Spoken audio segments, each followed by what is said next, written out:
आणि स्तोत्रसंहितेचं पुस्तक याचा 144वा अध्याय आज आपण काढूया।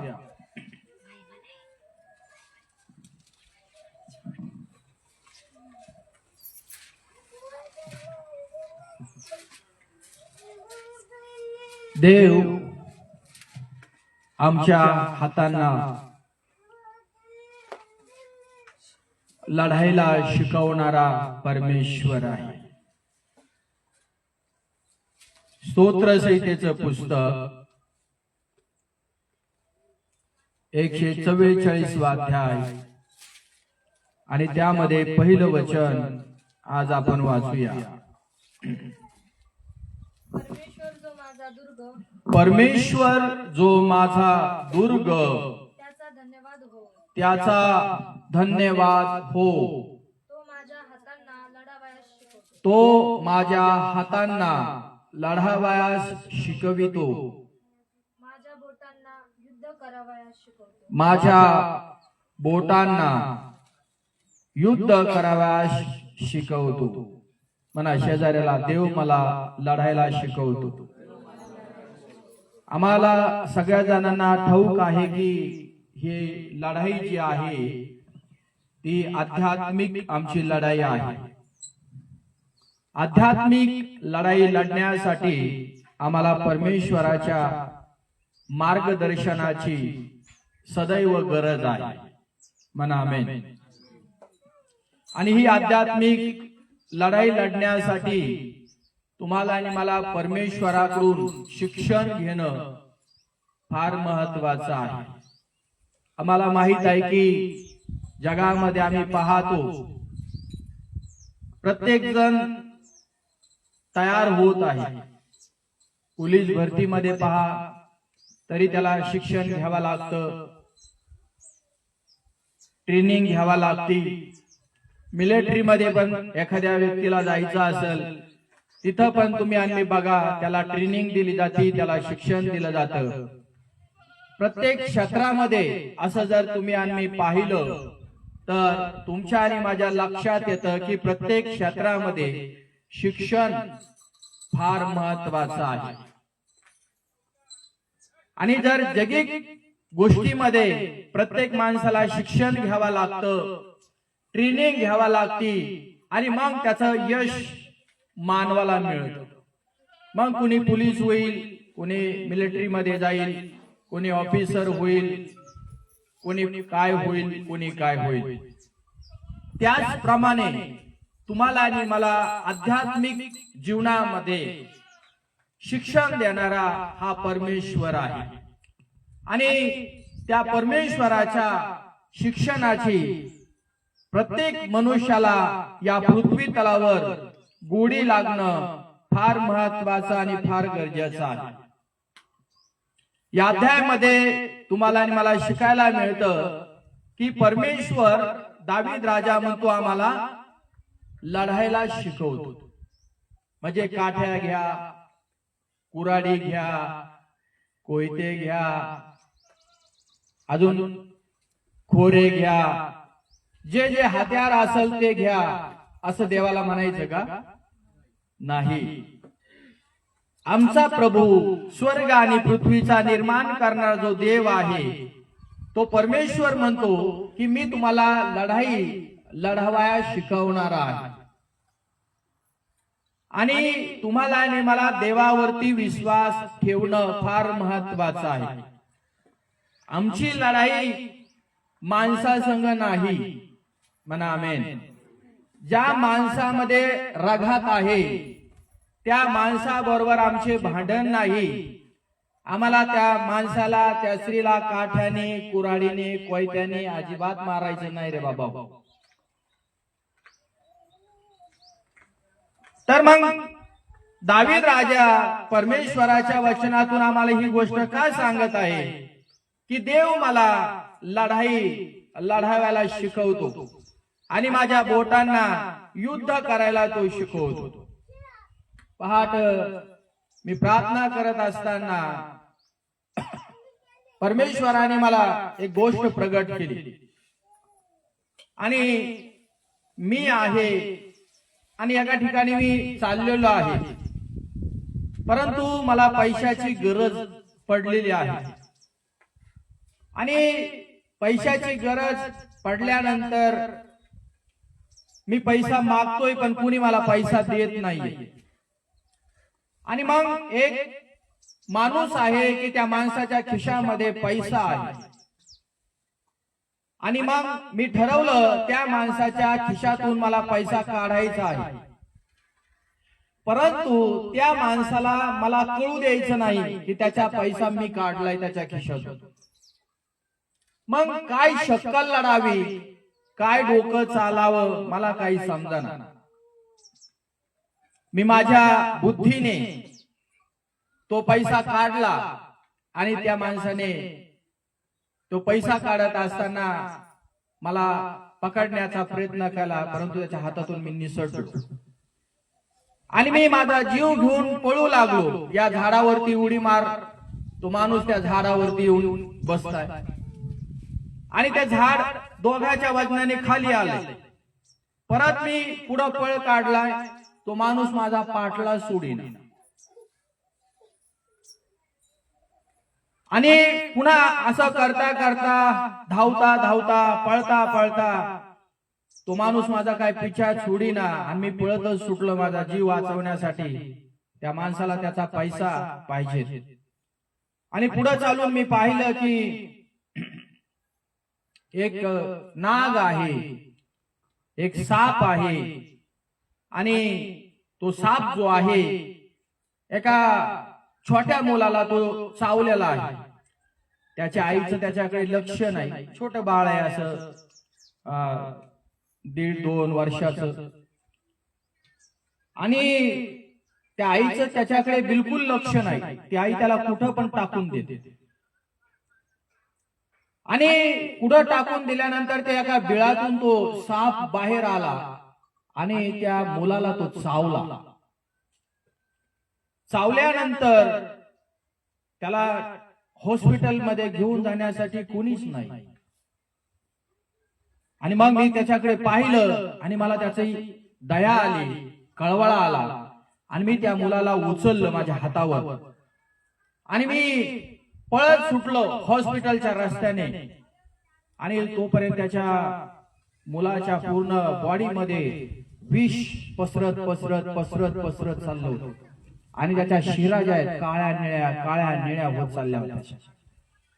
आणि मी हा प्रयत्न करत होतो की प्रभू या लेकराला वाचवायचा आहे, या लेकराला वाचवायचा आहे. आणि म्हणून त्या लेकराला घेऊन मी पळत सुटलो.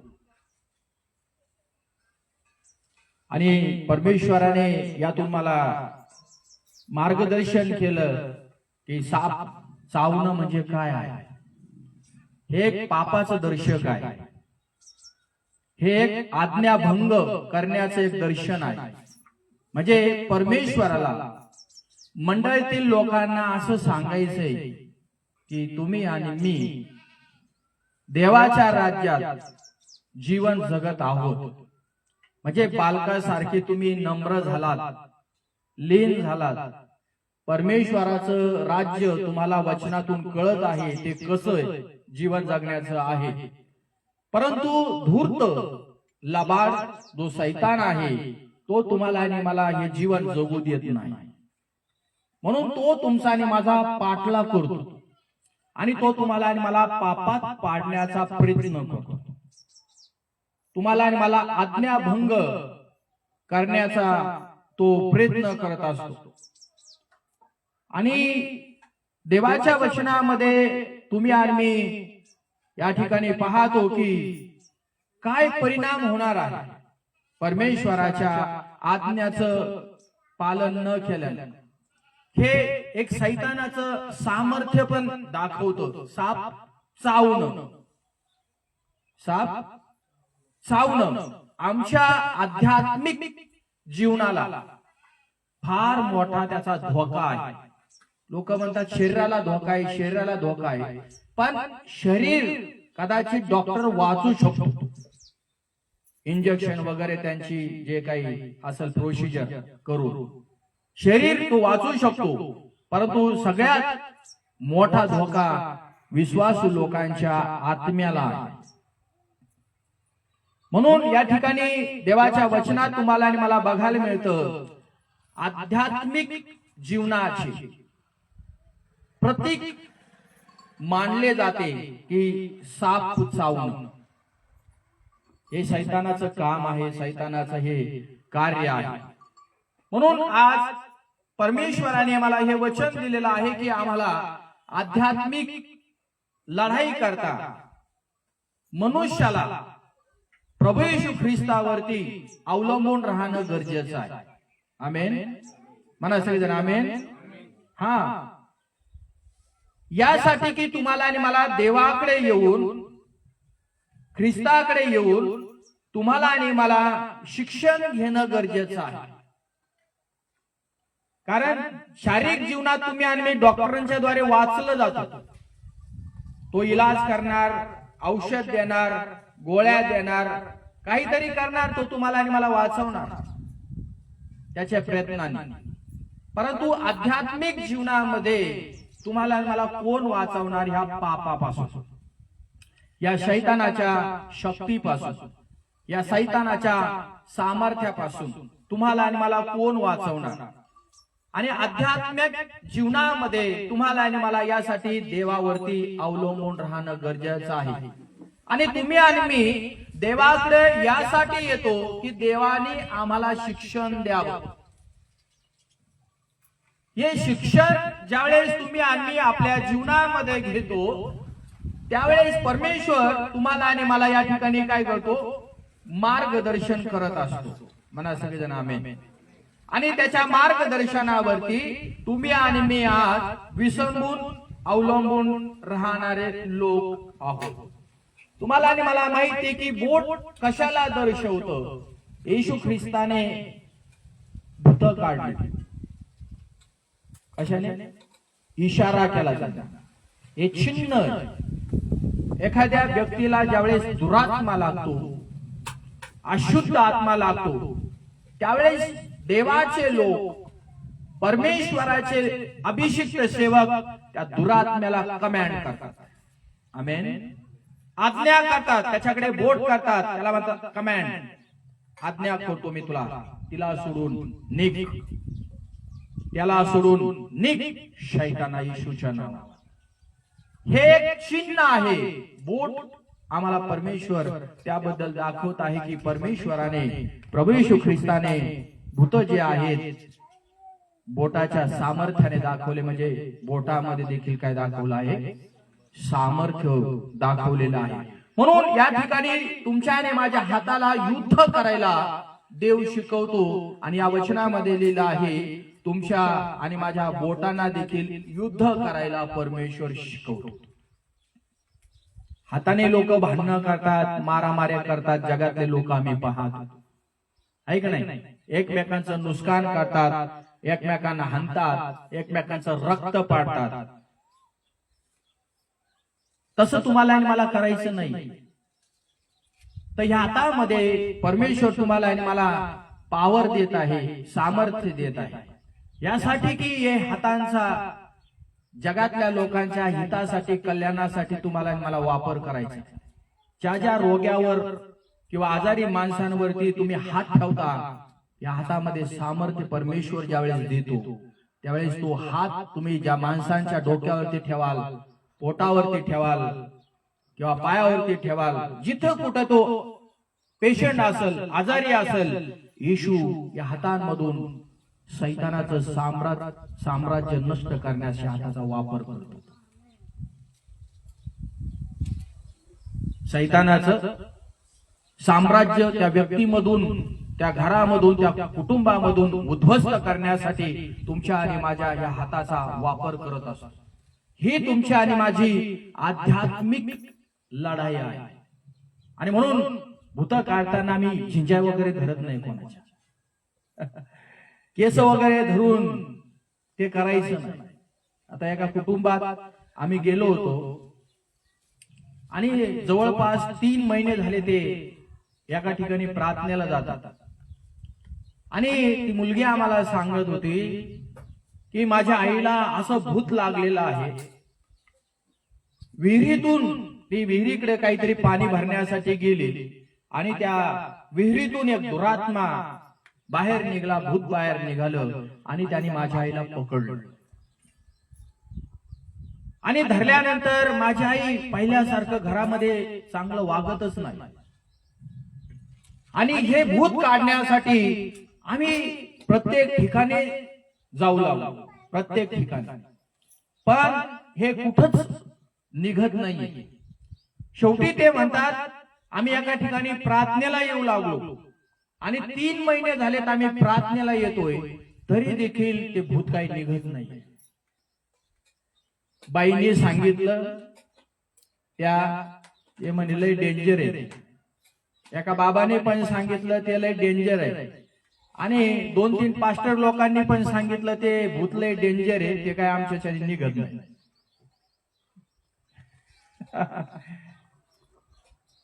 बोला ख्रिस्त महाराज की, हो हो हो, बोला ख्रिस्त महाराज की जय, बोला ख्रिस्त महाराज की जय,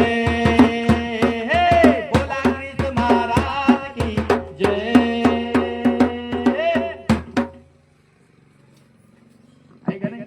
तरी देखील ते काय म्हणतात, भूत निघाना, भूत निघाना. 3 महिने मी सांगेल, जे सेवक आणि जे मंडळीतले लोक प्रार्थना करत नाही आणि देवाच्या वचन वाचत नाही आणि वचन वाचून त्यानुसार ते वागत नसतील आणि उपवास आणि प्रार्थना करत नसतील, तर ह्या लोकांचे उत्तर हेच असते. कितीतरी लोक अशा कितीतरी चर्च मध्ये जातात, परंतु अजून त्यांचे भूत निघाले नाही. आणि काही काही ठिकाणी जर गेलं ना, ते बटा बांधतात, आहे ना, मारतात, हाणतात त्या व्यक्तीला, XYZ व्यक्तीला खूप मारतात, तरी देखील ते भूत निघत नाही. मग या वचनात लिहिलेलं आहे की ही लढाई शारीरिक लढाई नाही, तर ही तुमच्या आणि माझी आध्यात्मिक लढाई आहे. म्हणून परमेश्वर तुम्हाला आणि मला या ठिकाणी काय म्हणतो, ही आध्यात्मिक लढाई करता देवाकडून तुम्हाला प्रशिक्षण घेणं हवं आहे आणि त्यासाठी देवाच्या लोकांना देवाच्या मंदिरात यायला पाहिजे. आमेन. तुम्ही आणि मी जर देवाच्या मंदिरात आलो नाही, तर ही एक शाळा आहे बघा. तर तुम्हाला आणि मला त्या भूताबरोबर, त्या दुरात्म्याबरोबर, त्या अशुद्ध आत्म्याबरोबर, त्या आकाशातील दुष्ट आत्म्या त्यांच्या बरोबर युद्ध कसं करायचे हे तुम्हाला आणि मला कळणार नाही. भांडणं कसे करायचे त्याच्याबरोबर कळणार नाही. ते भूत कसं काढायचं तुम्हाला आणि मला कळणार नाही. पण ज्या लोकांना परमेश्वराचं शिक्षण मिळतं आणि परमेश्वराचं शिक्षण ऐकण्यासाठी ते लोक देवाच्या मंदिरात जर येऊ लागले आणि देवाचं वचन जर ऐकू लागले, तर त्यांच्या हातामध्ये परमेश्वर सामर्थ्य देते. म्हणा आमेन. आम्ही उभे राहणारे असू द्या किंवा मंडळीमध्ये खाली बसणारे लोक असू द्या, प्रत्येक देवाचं वचन ऐकणारा व्यक्ती या ठिकाणी सामर्थ्यशाली झालेला आहे. आमेन. या हातामध्ये देवाने तुम्हाला आणि मला सामर्थ्य दिलेलं आहे. कोणासाठी तुम्ही हात ठेवून देवाच्या लोकांना प्रार्थना कराल ना, तर त्या हातामधून सामर्थ्य बाहेर निघेल. कारण तुम्ही देवाचं शिक्षण ऐकताय आणि त्या शिक्षणाच्या द्वारे एखाद्याच्या डोक्यावर, एखाद्याच्या पाठीवर, एखाद्याच्या पोटावर, एखाद्याच्या पायावरती हात ठेवता, त्यावेळेस देवाचं सामर्थ्य तुमच्या आणि माझ्या हातातून, पावर, सामर्थ्य, ताकद बाहेर निघून समोरच्या व्यक्तीला ती बरं करते, निरोगी करते. कुठलाही रोग असू द्या तो बरा करतो परमेश्वराचा आत्मा. पण ज्या लोकांना शिक्षणच घ्यायचं नसेल, तर ते लोक केस धरल्याशिवाय, मारल्याशिवाय, हाणल्याशिवाय, लाथाने बुक्क्याने राहणार नाही. ते पाणी पाजतील, ते तेल पाजायला पण देतील, ते पाणी शिपडून शिपडून शिपडून लोकांचे हाल करतील, पण ते भूत काही निघणार नाही त्यांचे. हालेलुया. म्हणून आपल्याला शिक्षणाची गरज आहे. अडाणी जे मंडळीतले लोक आहेत त्यांना हे कधीच देवाचं राज्य वाढवता येणार नाही, देवाचं काम पुढे घेऊन जाता येणार नाही. त्यांना भूत काढता येणार नाही, त्यांना लोकांना प्रशिक्षण देता येणार नाही, त्यांना ट्रेनिंग देता येणार नाही. तुम्ही घरात जरी प्रार्थना केली तर लोकांनी प्रश्न विचारले तर तुम्हाला उत्तर देता येणार नाहीत. यासाठी मानवाला आध्यात्मिक शिक्षणाची देखील गरज आहे आणि हे शिक्षण देणारा आम्हाला पवित्र आत्मा आहे. मध्यस्थ देवाचा सेवक असतो, पण तुम्हाला आणि मला शिकवणारा जो आहे तो पवित्र आत्मा आहे. म्हणून आम्ही हात ठेवण्यापेक्षा कमेंट केली पाहिजे, कारण आज हात ठेवणं पण गुन्हा आहे. एखाद्याच्या लेडीजच्या डोक्यावरती का बाबा हात ठेवला तर आम्हाला अटक होणार. जाओ जेल भोगो, क्या करे कुछ नहीं करे, पास्टर जी ने खाली हाथ रखा, हाथ रखने के बाद उनको उठा लिया वीडियो निकाल कर, जाओ जेल में. काय भरोसा नाही. आता हात बी ठेवायचे बंद करून टाकले, त्यासाठी हात नाही ठेवायचे लेडीजच्या डोक्यावर. कमेंट करायची. भूताला पण कळायला पाहिजे, दुरात्म्यांना पण कळायला पाहिजे की ह्या व्यक्तीमध्ये देवाचं वचन आहे, मंडळीमध्ये देवाचं वचन आहे, देवाचं शिक्षण आहे. आणि देवाचं शिक्षण जर असेल, तुमच्या डोळ्यात जरी डोळे घालून पाहिले तर भूत पळतील. तुम्ही निश्चित कमेंट जरी केली, बोट जरी त्या केलं त्या भूताकडे, ज्या व्यक्तीला लागले, ज्या स्त्रीला लागले, ते लगेच निघायला पाहिजे बाहेर. आमेन. ही काळाची गरज आहे. म्हणून आपल्याला देवाच्या वचनातून शिक्षण घेण्याची फार गरज आहे. येशू मसीह की दावीद राजाने या ठिकाणी तुम्ही आणि मी पाहतो देवाकडे प्रार्थना केलेली आहे. शेजाऱ्याला सांगा, प्रार्थना केली आहे. तूही देवाकडे प्रार्थना कर. आणि परमेश्वर किती महान आहे, परमेश्वर किती सामर्थ्यवान आहे, ते दावीद राजाच्या जीवनामध्ये त्याला फार मोठा अनुभव देवाने दिलेला आहे. आमच्याही जीवनामध्ये तडजोड करा की जेव्हा तुम्ही आणि देवाकडे आलो तर तुमच्या आणि माझ्या जीवनात देवाने कुठला अनुभव आजपर्यंत दिला नाही. आमेन. कुठला अनुभव तुम्हाला आला नाही. तुम्ही देवाची स्तुती केली, तुम्ही देवाची प्रार्थना केली, तुम्ही देवाची आराधना केली आणि तुम्हाला परमेश्वराने अनुभव दिला नाही, असं काही आहे का? प्रत्येक व्यक्तीला परमेश्वराने अनुभव दिलेला आहे. आणि म्हणून देवाची इच्छा आहे की परमेश्वर तुम्हाला आणि मला या वचनातून आपल्याला बघायला मिळतं. दावीदाला त्याने शक्ती दिली, दावीदाला त्याने सामर्थ्य दिलं. या स्तोत्रामध्ये तुम्हाला आणि मला वाचायला मिळतं. येशू मसीह की. आणि म्हणून दावीद राजा परमेश्वराच्या आश्रयाला आला आणि त्याने आपला भाव देवावरती ठेवला की परमेश्वर माझा रक्षक आहे, परमेश्वर माझा आश्रय आहे, परमेश्वर मला सांभाळणारा आहे. तेच लोक तुम्ही आणि मी आज या जगामध्ये आहोत.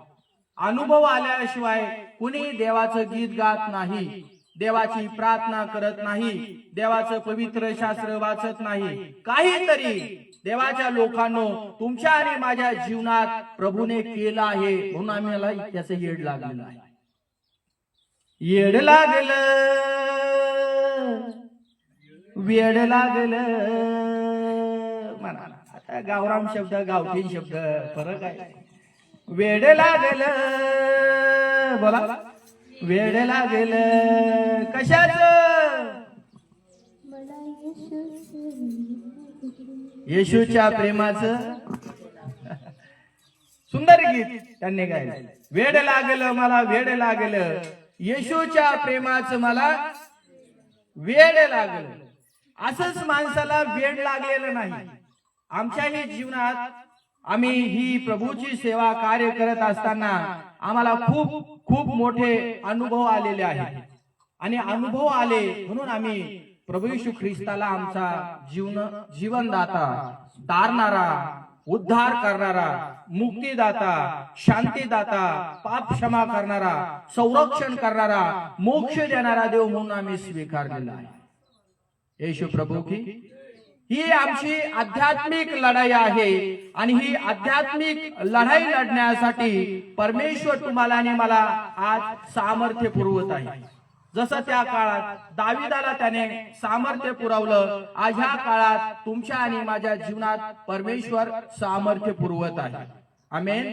यासाठी की तुम्हाला आणि मला शत्रूवरती विजय मिळवायचा आहे, कारण हा आध्यात्मिक शत्रू आहे आणि त्या शत्रूला तुम्ही आणि मी तलवारीच्या द्वारे, गलुलच्या द्वारे, काठीच्या द्वारे, कोयत्याच्या द्वारे हरू शकत, कुठल्याही हत्याराच्या द्वारे शत्रू शैतान हरणार नाही, पाप हरणार नाही।